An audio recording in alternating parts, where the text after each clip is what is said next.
محرم الحرام کا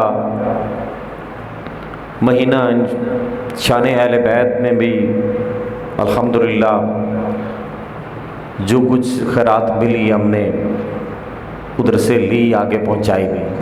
تو آج جس موضوع پہ میں بات کرنے لگا ہوں، یہ وہ موضوع ہے، بڑا کامن سا موضوع ہے، اور ہمارے معاشرے میں جو چیز بڑی سپیڈ کے ساتھ، بڑی رفتار کے ساتھ پھیل رہی ہے، وہ یہ ہے کہ ہر ایک کو مشرک بناتے جاؤ۔ یہ کام تم نے کیا، یہ بھی شرک ہے، یہ بھی شرک ہے، یہ بھی شرک ہے۔ تو آج چونکہ یہ بڑا لمبا موضوع ہے، اس کے اوپر ایک نہیں بلکہ کئی سیشن انشاءاللہ ہم کریں گے۔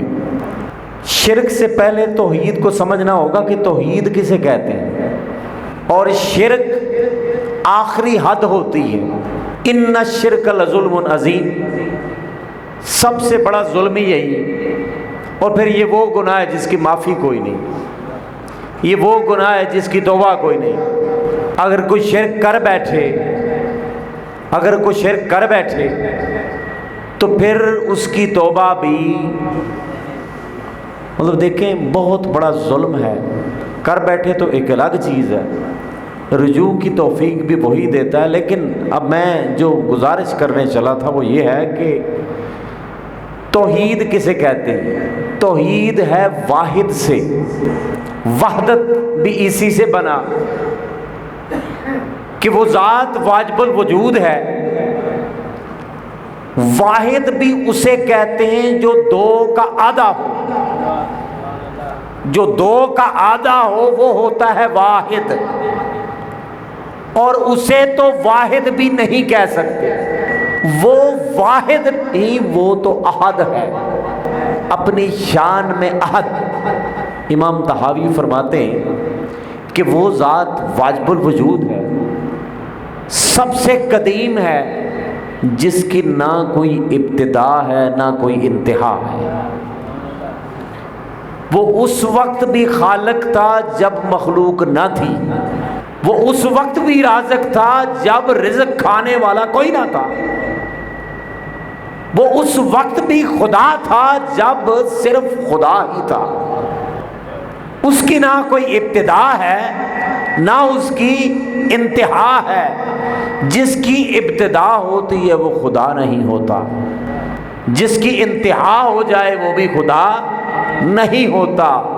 وہ ہمارے وہم، ہمارے علم، ہمارے ادراک، ہماری سوچ سے بلند اور ماوراء ہے، اسے ہم عقل پہ پیمانوں پر تول نہیں سکتے، اسے ہم اس طریقے سے جانچ نہیں سکتے، پہچان نہیں سکتے۔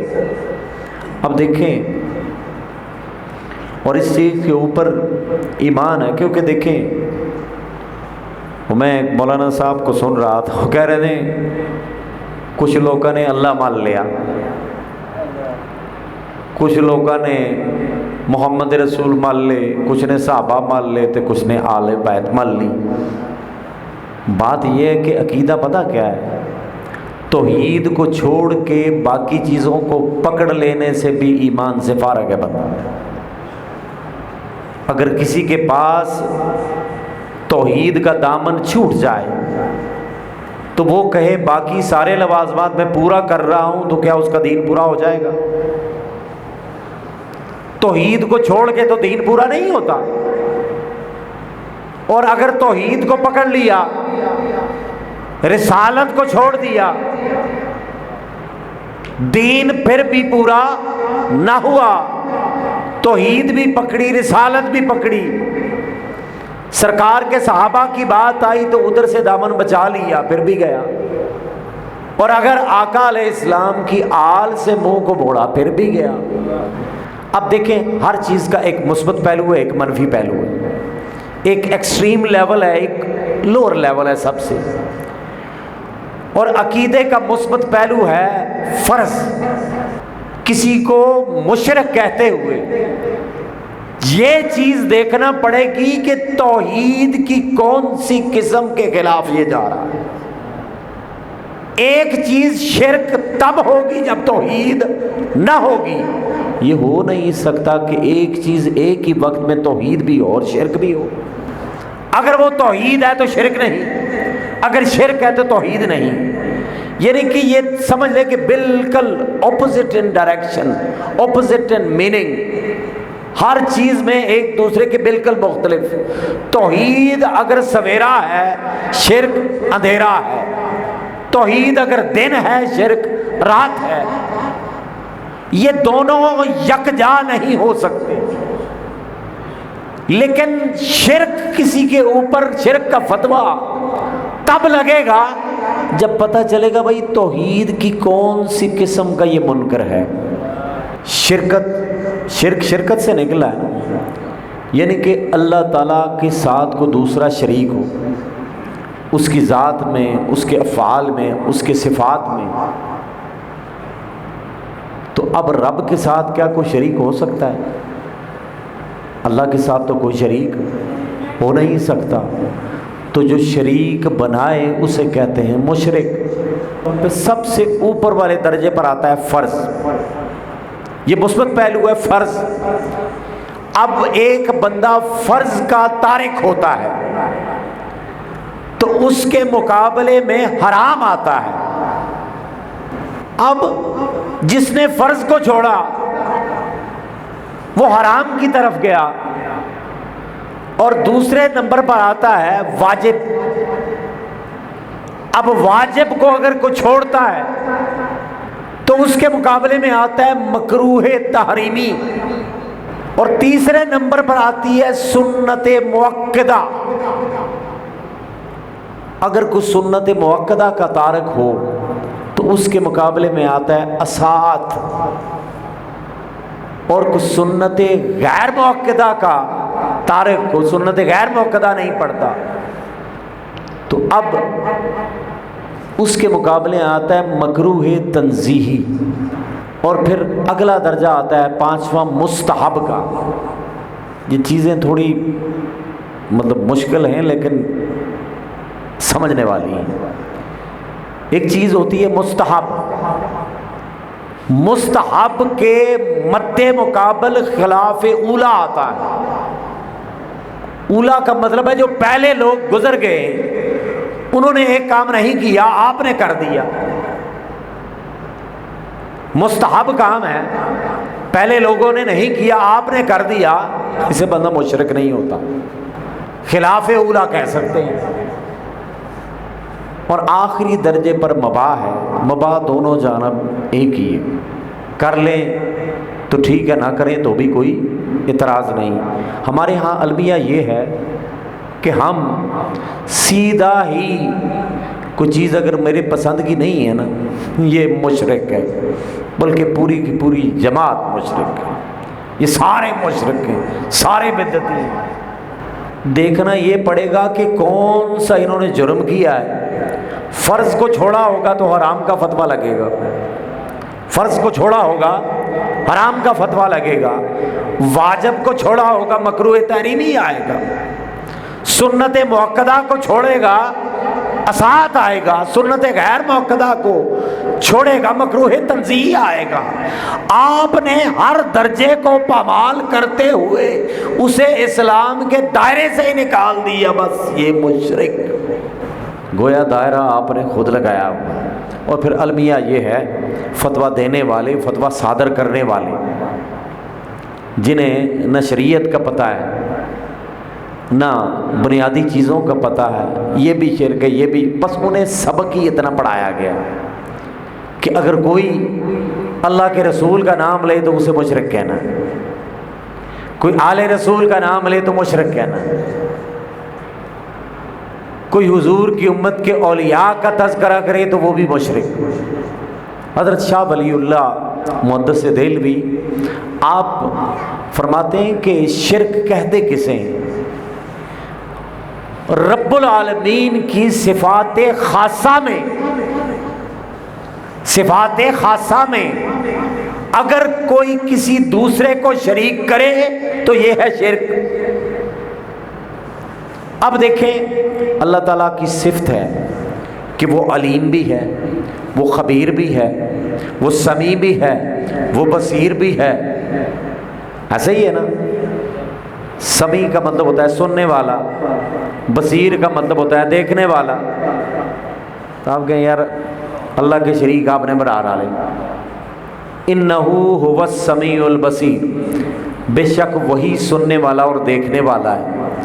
اب وہ تو سننے والا اور دیکھنے والا ہے، کیا یہ صفت مخلوق میں ہے یا نہیں؟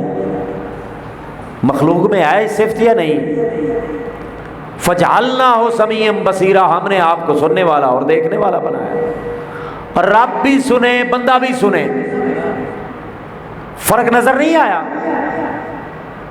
رب بھی دیکھے بندہ بھی دیکھے، دیکھنا بھی اس کی صفت ہے، سننا بھی اس کی صفت ہے۔ اللہ میں وہ صفت ذاتی ہے، اللہ میں وہ صفت ذاتی ہے، بندے کے پاس وہ صفت عطائی ہے، بندے کے پاس وہ صفت اس کی دی ہوئی ہے۔ اور جو صفت وہ کسی کو عطا کرے، اب ایک دیکھنے والے بندے کو جس کی بینائی ہو اسے آپ بندہ کہہ سکتے ہیں؟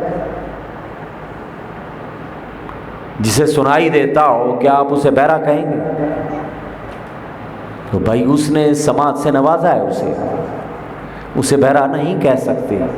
جو دیکھتا ہے اسے اندھا نہیں کہہ سکتے، جو بولتا ہے اسے گنگا نہیں کہہ سکتے، جو چلتا پھرتا ہے اسے محتاج، آپ ہینڈی کیپڈ اسے نہیں کہہ سکتے، اسے رب نے دیا ہوا ہے۔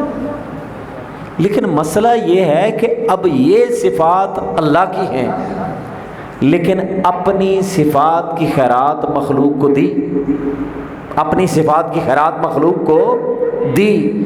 تو جب وہ مخلوق کو دے، بندہ بھی دیکھے، بندے کی نظر سامنے تک ایک حد تک وہ دیکھے، تو سارا کچھ اس کے سامنے۔ بندہ سنے ایک حد تک، وہ چونکہ بے حد ہے بے حد سنتا ہے۔ یہی فرق ہے نا، صفات مشترک ہونے سے شرک نہیں ہوتا۔ اللہ کی صفت ذاتی ہے، بندے کی صفت عطائی ہے۔ اگر اس چیز کی سمجھ آ جائے تو پھر بندہ مشرک نہیں ہوتا۔ تو میں گزارش کر رہا تھا کہ قرآن پاک میں آیا تھا وَإِذْ قَالَ إِبْرَاهِيمُ لِأَبِيهِ آزَرَ أَتَتَّخِذُ، جب حضرت ابراہیم علیہ السلام نے اپنے والد یعنی کہ چچا جان کو بھی محاورہ عرب میں والد کہا جاتا تھا کہ آپ نے ان بتوں کو خدا بنا لیا ہے۔ انی اراکا وقومک فی ضلال مبین، میں نے آپ کو دیکھا ہے اور آپ کی قوم کو فی ضلال مبین، کھلی گمراہی میں۔ اور آگے قرآن میں آتے ہیں وَكَذَلِكَ نُرِي إِبْرَاهِيمَ مَلَكُوتَ السَّمَاوَاتِ وَالْأَرْضِ، اور اسی طریقے سے ہم نے سیر کرائی، ہم نے دکھایا۔ وَكَذَلِكَ نُرِي إِبْرَاهِيمَ مَلَكُوتَ السَّمَاوَاتِ وَالْأَرْضِ، ہم نے زمین و آسمان کی بادشاہتیں اپنی دکھا دی کہ ہے کیا کیا، راز کیا ہے، پردہ کہاں پہ ہے۔ وَلِيَكُونَ مِنَ الْمُوقِنِينَ، تاکہ یقین کامل کے درجے پر فائز ہو جائیں، عین الیقین پہ آ جائیں، آنکھوں سے دیکھیں۔ وَكَذَلِكَ نُرِي إِبْرَاهِيمَ مَلَكُوتَ السَّمَاوَاتِ وَالْأَرْضِ، آسمانوں اور زمینوں میں جو کچھ ہے سب کچھ دکھایا۔ وَلِيَكُونَ مِنَ الْمُوقِنِينَ، رب جنہیں جوڑتا ہے انہیں مقام ایقان سے نوازتا ہے، سب کچھ دکھاتا ہے، اور جو سب کچھ دیکھتے ہیں وہی نار میں آگ میں چھلانگ لگا دیتے ہیں۔ انہیں پتا ہوتا ہے بادشاہی کس کی ہے، انہیں پتا ہوتا ہے اقتدار کس کا ہے، انہیں پتا ہوتا ہے اختیار کس کا ہے۔ وہ نہ ظلم سے گھبراتے ہیں، نہ آگ سے گھبراتے ہیں، نہ آزمائش سے گھبراتے ہیں۔ کیوں؟ کیونکہ انہیں تو ہر شے دکھائی گئی ہوتی ہے نا۔ تو جب ہر شے دکھائی جاتی ہے تو پھر یہ حالت ہوتی ہے وَلِيَكُونَ مِنَ الْمُوقِنِينَ، تاکہ یقین عین الیقین آ جائے. فَلَمَّا جَنَّ عَلَيْهِ اللَّيْلُ رَأَىٰ كَوْكَبًا، اور جب رات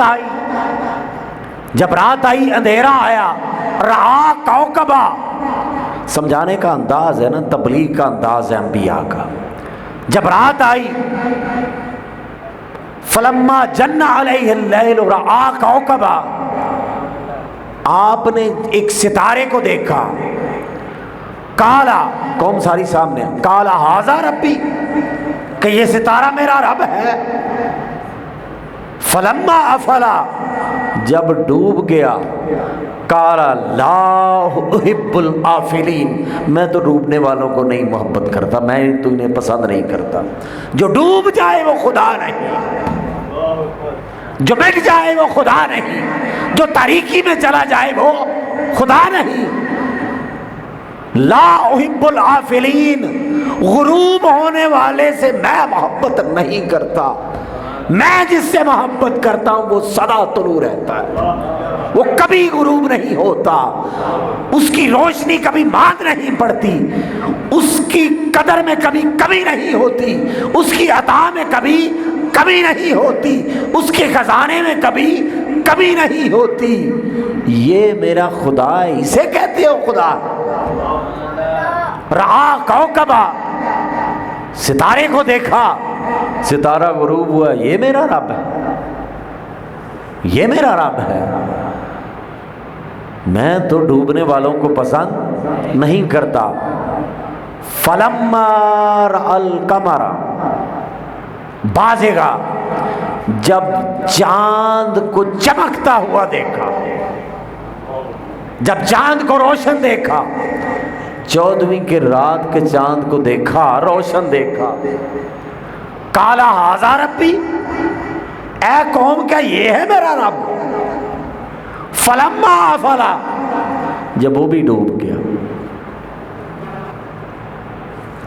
آگے کہتے ہیں فَإِن لَّمْ يَهْدِنِي رَبِّي لَأَكُونَنَّ، تو میں بھی ضرور ہو جاتا مِنَ الْقَوْمِ الضَّالِّينَ، گمراہ لوگوں میں سے. اس ستارے کو رب کہتے ہو، اس چاند کو رب کہتے ہو. وہ ستارہ بھی ڈوبنے والا، وہ چاند بھی ڈوبنے والا، اور میں بھی تمہارے ساتھ مشرک ہو جاتا اگر میں بھی انہیں خدا سمجھ بیٹھتا. یہ اس اللہ کا کرم ہے کہ میں گمراہوں میں سے نہیں ہوں. فلما رأى الشمس، جب نگاہ سورج پہ گئی، بازغۃ، سورج بھی چمکتا ہوا، کالا ھذا ربی، یہ میرا رب ہے. ھذا اکبر، یہ تو سب سے بڑا ہے. فلما افلت، جب وہ بھی غروب ہو گیا، سب سے بڑا بھی غروب ہوا، سب سے روشن بھی غروب ہوا، انہیں کہا یہ ہے میرا رب. فلما افلت، جب وہ بھی گیا، کالا اے قوم، اے میری قوم، انی بریء مما تشرکون، میں تو اب فارغ ہوں اس چیز سے جو تم شرک کرتے ہو، میں وہ نہیں کرتا. انی وجہت وجہی للذی، میں تو اپنا رخ اس جانب کرتا ہوں، میری نگاہ تو اس طرف ہے جس نے زمین و آسمان کو بنایا، جس نے زمین و آسمان کو بنایا. وما انا من المشرکین، میں تو مشرکوں میں سے نہیں ہوں. ایک دور گزرا ہے، لوگوں نے مظاہر فطرت کو معبود بنایا تھا. کوئی چاند کی پوجا کرے، کوئی سورج کی پوجا کرے، کوئی ستاروں کی پوجا کرے، کوئی درختوں کی پوجا کرے، کوئی بتوں کی پوجا کرے. اس دور میں کتنے لوگ بتوں کی پوجا کر رہے ہیں ہمارے ہاں. میلاد مصطفیٰ منانے کا کیا مطلب ہے کہ سرکار کو خدا مان کے میلاد مناتے ہیں؟ میلاد النبی کا مہینہ آ رہا ہے نا آگے. میلاد تو منایا اس کا جاتا ہے جو پیدا ہوتا ہے، میلاد ولادت سے ہے. تو جو پیدا ہوتا ہے وہ تو خدا نہیں ہوتا، وہ تو مخلوق میں سے ہوتا ہے۔ تو ہم تو ببانگ دہل کہتے ہیں، ہم آقا کا میلاد مناتے ہیں کیونکہ ہم انہیں خدا نہیں سمجھتے۔ اور دیکھیں، اور یا اللہ کے ساتھ جو نسبت ہے، کو کسی بھی نسبت کو اختیار کرے، حضور غوث الاعظم کا ماننے والا، ان کا عقیدت مند، حضور داتا گنج بخش علی اجمیری رحمۃ اللہ علیہ کا عقیدت مند، حضور قبلہ عالم کا عقیدت مند، کسی بھی اللہ کے کامل کا ولی کا عقیدت مند، کیوں جاتے ہیں ان کے پاس، کیوں بیٹھتے ہیں ان کے پاس؟ وجہ کیا ہے؟ کیا خدا سمجھا؟ خدا سمجھ کے کبھی گئے؟ خدا سمجھ کے تو نہیں گئے۔ کیوں گئے؟ کیونکہ کچھ جگہیں ایسی ہوتی ہیں، کچھ ہستیاں ایسی ہوتی ہیں جن کے ارد گرد نور کا ایسا حالہ ہوتا ہے کہ اس کے اندر جائیں تو بندے ہر فکر سے بے فکر ہو جاتا۔ اس کی وجہ یہ ہے کہ اللہ کے انوار اور تجلیات کا نزول ہو رہا ہوتا ہے، کیونکہ اس ہستی کے اوپر سکینہ کا نزول ہو رہا ہوتا ہے۔ دو کہ تسبیح و تہلیل تو وہ ایک ہستی کرتی رہی، مناجات وہ کرتی رہی، نیکی اس نے کی، تقوی اس نے اختیار کیا، زہد اس نے اختیار کیا۔ مرید فقط جا کر حلقے میں بیٹھا، مرید فقط جا کر حلقہ ذکر میں بیٹھ گیا، حلقہ فکر میں بیٹھ گیا، درس میں بیٹھ گیا، فقط جا کر چہرے کو دیکھا، فقط باتوں کو سنا، ان باتوں سے بھی وہ کچھ ملا جو کہیں نہ ملا۔ تو ذرا تصور کریں کہ جو ہستی اس حال میں ہے کہ اسے کسی کی فکر نہیں سوائے اس ذات کے ساتھ جڑنے کے، تو بھئی ان کی میت میں تو اللہ نے سکون رکھا ہے۔ سجدہ اسی کو ہے، سجدہ کسی اور کے لیے نہیں ہے، سجدہ اسی کو ہے۔ لیکن قرآن ہی کہتا ہے کچھ چہرے ایسے ہیں جنہیں دیکھا کرو، کچھ چہرے ایسے ہیں جنہیں دیکھا کرو، وَلَا تَعْدُ عَيْنَاكَ عَنْهُمْ، آپ کی نظریں کچھ چہرے ایسے ہیں ان سے نہ ہٹنے پائیں، کیونکہ اب چہروں کو شادابی بھی وہی دیتا ہے، چہروں میں نور بھی وہی برتا ہے، چہروں میں عطا بھی اسی کی ہوتی۔ وجوہ یومئذ ناظرۃ الی ربھا ناظرہ، کچھ چہرے بڑے تر تازہ ہوں گے۔ ہم کہتے ہیں قیامت والے دن یہ ہو جائے گا، وہ ہو جائے گا، فلاں ہو جائے گا، فلاں ہو جائے گا، ہوگا، سارا کچھ ہوگا، لیکن قرآن تو یہاں پر کچھ اور بھی کہہ رہا ہے۔ وجوہ یومئذ ناظرۃ الی ربھا ناظرہ، کچھ چہرے تر و تازہ ہوں گے، کچھ چہرے شادمانی میں ہوں گے، کچھ چہرے خوشی میں ہوں گے، کچھ چہرے مسرت میں ہوں گے، اور اتنی مسرت ہوگی وجوہ یومئذ ناظرۃ الی ربھا ناظرہ، ان کی نظر قیامت کی ہولناکی پر نہ ہوگی، ان کی نظر اپنے نامہ اعمال پر نہ ہوگی، الی ربھا ناظرہ، ان کی نظر تو اپنے رب کو تک رہی ہوگی۔ جو رب کو دیکھے اس کی قیامت کیا ہے، جو الہ کو دیکھے، جو الہ کو دیکھے اس کی قیامت اس طرح کی تو نہیں ہوگی۔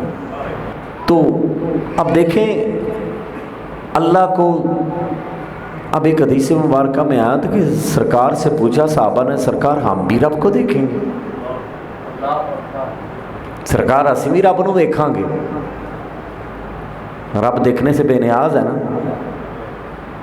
دیکھ سکتے نہیں نا، نظر میں آتا۔ آپ کہتے ہیں کہ سرکار نے فرمایا تم اپنے رب کو دیکھو گے اور درمیان میں کوئی ایسی شے نہ ہوگی جو تمہیں دیکھنے سے منع کر سکے۔ اب دیکھیں یہ جو گواہی ہم دیتے ہیں، کلمہ شہادت پڑھتے ہیں نا، اشہد اللہ الہ الا اللہ، میں گواہی دیتا ہوں لا الہ الا اللہ کہ اس کے سوا کوئی الہ نہیں۔ جناب پوچھ ہی لوے بھی تم کیسے گواہی دے رہے ہو، اور یہ پوچھا جائے گا تمہیں کیسے پتا اس کے سوا الہ کوئی نہیں۔ ہماری عدالتیں بھی پوچھتی ہیں نا، ہماری عدالتیں تو اللہ رحم فرمائے، برحال یہ تو کچھ نہیں پوچھتی۔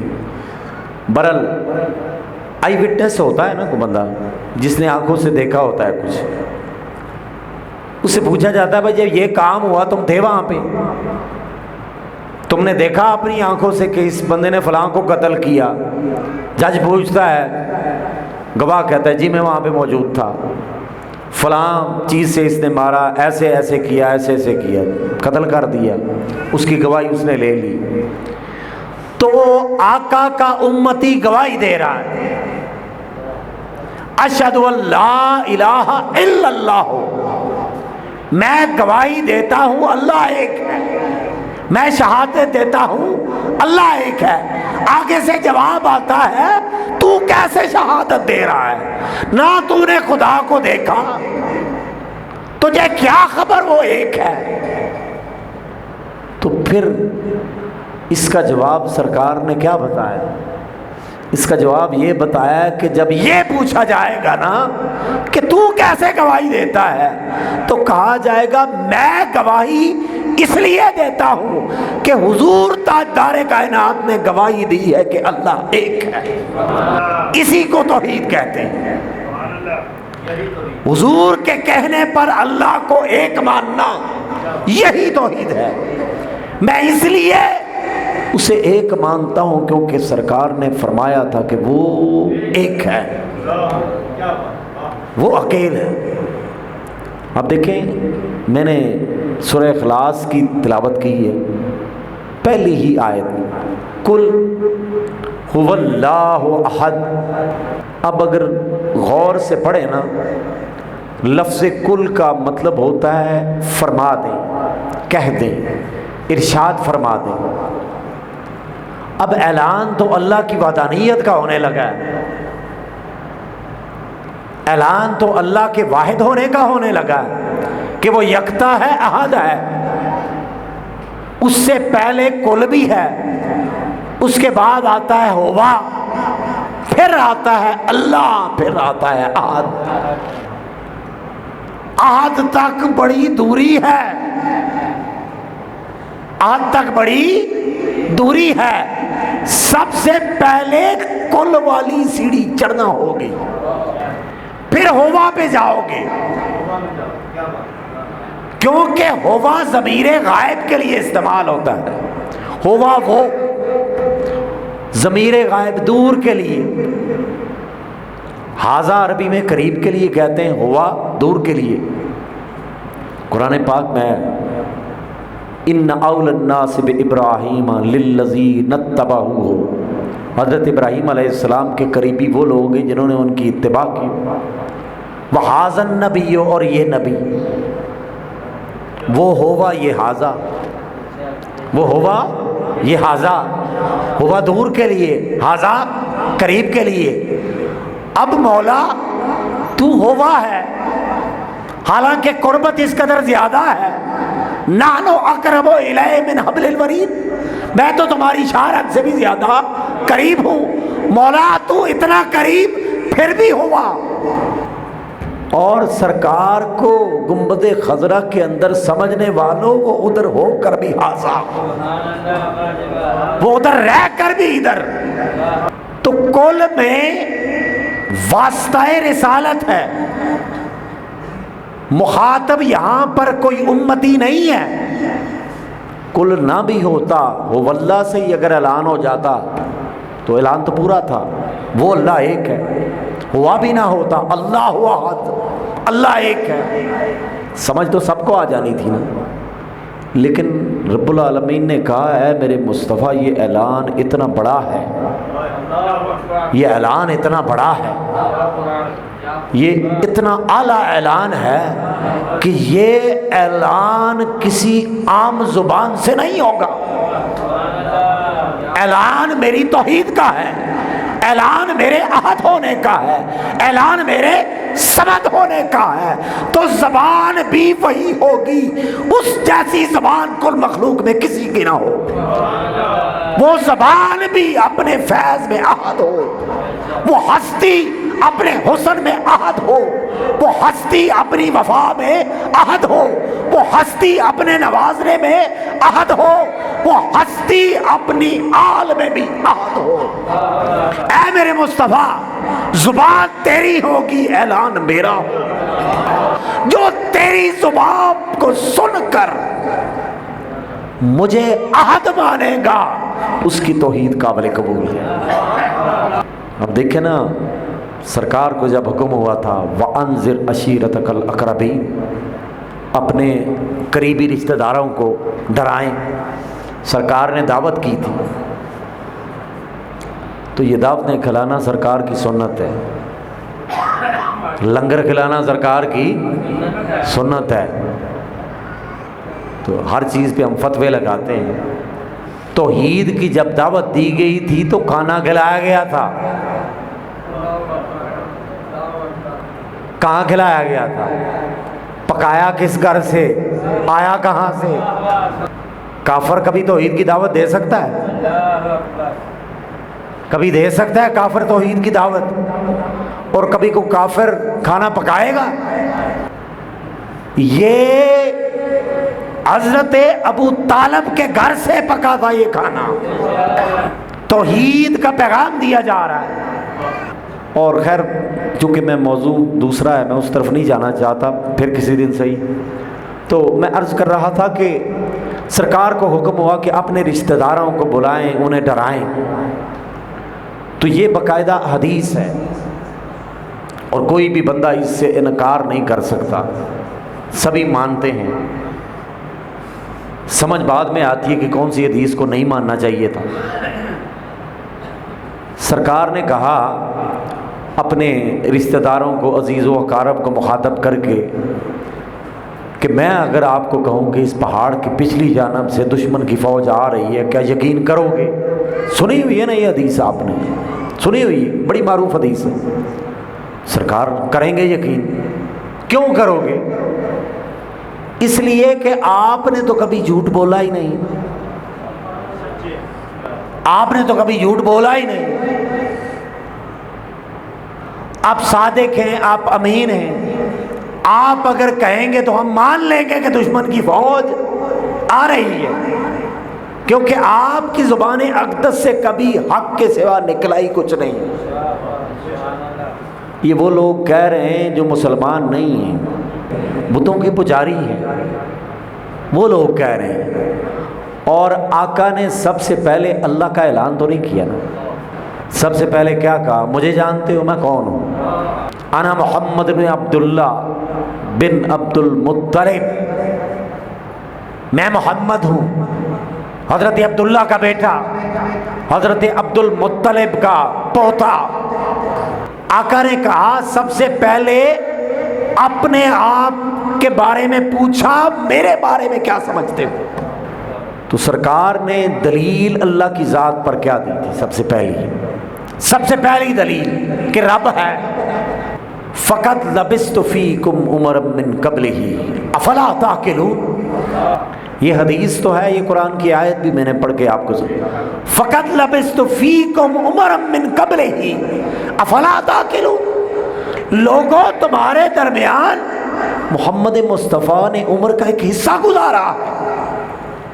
محمد مصطفیٰ کی خلوت تمہارے سامنے، جلوت تمہارے سامنے، بیٹھنا اٹھنا، صحابہ کے ساتھ حسن سلوک، ازواج مطہرات کے ساتھ کیا ہے، میدان جہاد میں کیا ہے، ایک ایک چیز حضور کی سیرت کا ایک ایک پنہ، ایک ایک صفحہ تمہارے سامنے. کوئی چیز پوشیدہ نہیں.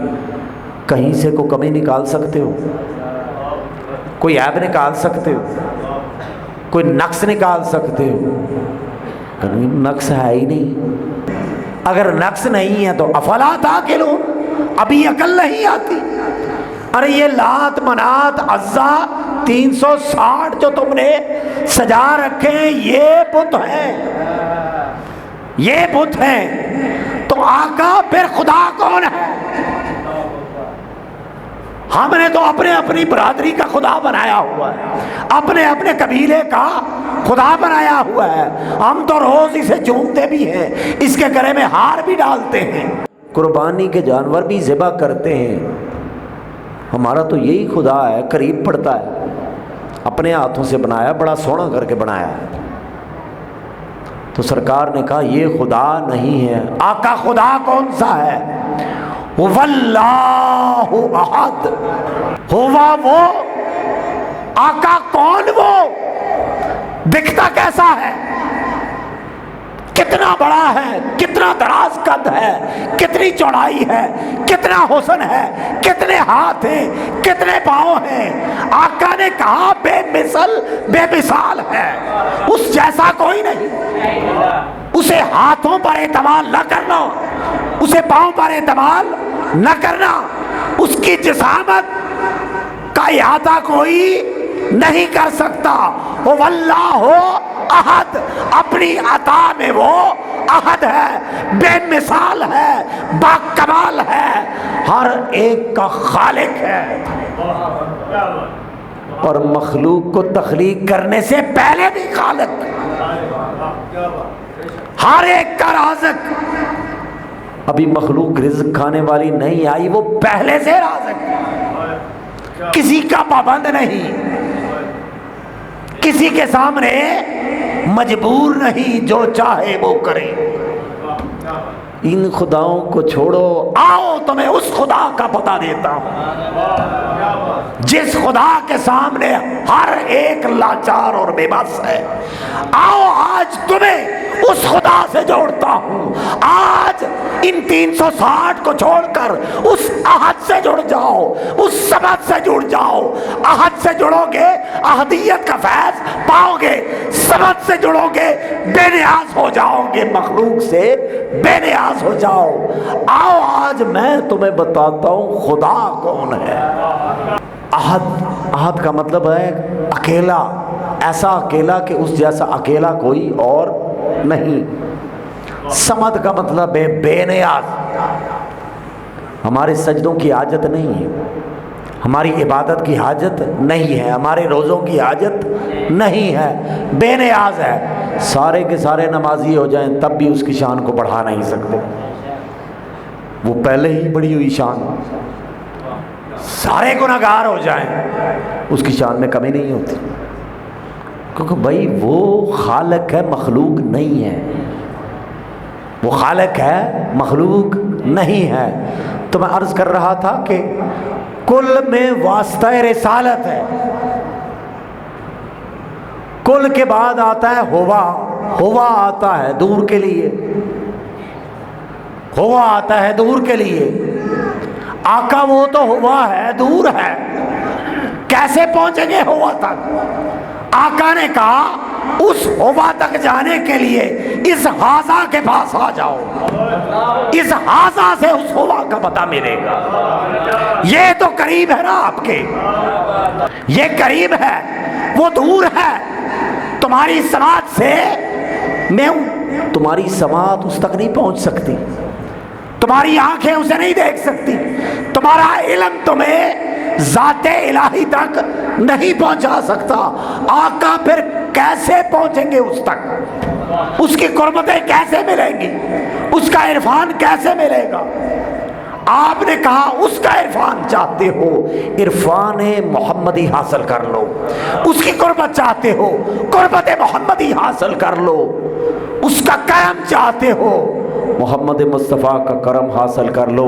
ادھر صحبت مصطفیٰ میں آؤ گے، فیض اللہ کی بارگاہ سے ملے گا، کیونکہ یہ حاضہ جو ہے نا، یہ اس ہوا نے بنایا ایسا ہے کہ کل مخلوقات میں جیسے اس جیسا کوئی نہیں، شان خالقیت میں اس احد جیسا کوئی نہیں، اور مخلوق میں دیکھیں کل مخلوقات میں سے جو چنے گئے 1,24,000 پیغمبر، تمام مخلوقات ایک طرف، 1,24,000 پیغمبر ایک طرف، ان جیسا کوئی نہیں، ان میں سے پھر چنے گئے 313 جنہیں رسول بنایا گیا۔ جو فیض، جو کرم، جو روشنی، جو عطا ان 313 کو ملی وہ 1,24,000 کو نہ ملی۔ 1,24,000 پیغمبروں کے پاس جو جو فیض، جو جو معجزات، سارا کچھ آگے تقسیم کر دیا 313 میں۔ اور پھر رب نے ایک ایسی ہستی بنائی، رب نے ایک ایسی ہستی بنائی کہ 313 کے پاس جتنے معجزات تھے، جتنا کرم تھا، جتنا حسن تھا، جتنا کمال تھا، رب نے ایک ہی ہستی میں ساری چیزیں مجتمع کر دی اور اس کا نام محمد رکھ دیا۔ وہ شان خالقیت میں احد، یہ مخلوق ہونے میں احد۔ اللہ جمیل و یحب الجمال، وہ خوبصورت ہے، خوبصورتی کو پسند کرتا ہے، تو اس نے اپنے حبیب کو کتنا پیارا بنایا ہوگا، تصور کر سکتے ہیں؟ آقا کے چہرے کی رب العالمین قسمیں اٹھاتا ہے نا، فالضحیٰ، قسم ہے اے روشن چہرے والے، آپ کے روشن چہرے کی قسم، جن کے چہرہ اقدس کی رب قسمیں اٹھائے، ان کا چہرہ روشن کتنا ہوگا، حسن کتنے عروج پر ہوگا، کتنے کمال پر ہوگا۔ سیدنا بلال حبشی کوڑے کھائے جا رہے ہیں، انگارے پہ لیٹے جا رہے ہیں، درد نہیں ہوتا، سامنے چہرہ مصطفیٰ ہے، تکلیف نہیں ہوتی۔ گردنیں کٹوا رہے ہیں صحابہ، تیر کھا رہے ہیں، تلواریں کھا رہے ہیں، فقط ایک حسن مصطفیٰ کے سامنے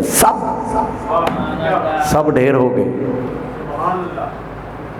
تو میں عرض کر رہا تھا کہ سرکار علیہ السلام نے، آپ نے فرمایا کہ ہوا تک جانے کے لیے حاضہ ضروری ہے، حاضہ تک پہلے پہنچو پھر ہوا تک پہنچو گے، اسی حاضہ سے اس ہوا کا عرفان ملے گا۔ تو انشاءاللہ آگے بھی ہم انشاءاللہ نشستیں کریں گے اس کی۔ رب العالمین آپ کا آنا قبول فرمائے۔ وآخر دعوانا الحمدللہ رب العالمین۔